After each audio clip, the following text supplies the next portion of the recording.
بسم اللہ الرحمن الرحیم الصلاۃ والسلام علیک یا سیدی یا رسول اللہ وعلی آلک و صحابک یا سیدی یا حبیب اللہ الصلاۃ والسلام علیک یا سیدی یا نبی اللہ وعلی آلک و صحابک یا سیدی یا نور اللہ۔ حدیث نمبر 39 حدیث نمبر 39 یہ حدیث جو ہے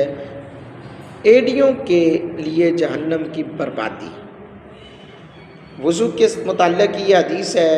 یعنی کہ عموماً جلد بازی میں یا بے توجہی سے ایڑیاں جو خشک رہ جائیں یا پیروں کے تلوے وہ خشک رہ جائیں تو اس کے بارے میں کیا حکم ہے۔ حضرت سیدنا ابو ہریرہ رضی اللہ تعالیٰ عنہ بیان کرتے ہیں، نبی اکرم صلی اللہ علیہ وآلہ وسلم نے ارشاد فرمایا، بعض ایڑیوں کے لیے بربادی ہے، اور اس حدیث کے راویان کی کثرت ہے۔ اس طرح کی حدیث جو ہے اس بارے میں حضرت عبداللہ بن عمر، سیدہ عائشہ صدیقہ، حضرت جابر بن عبداللہ، حضرت عبداللہ بن حارث،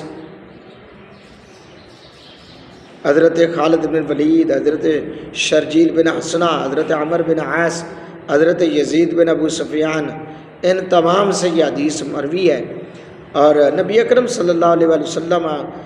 سے یہ بھی روایت ہے، نبی پاک صلی اللہ علیہ وسلم نے ارشاد فرمایا، وضو کے دوران سوکھی رہ جانے والی ایڑیوں اور پاؤں کے تلووں کے لیے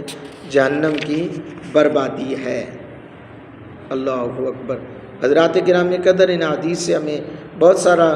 مواد جو ہے وہ سیکھنے کو مل رہا ہے کہ ہمیں چاہیے کہ وضو کرتے ہوئے کسی قسم کی بھی کوتاہی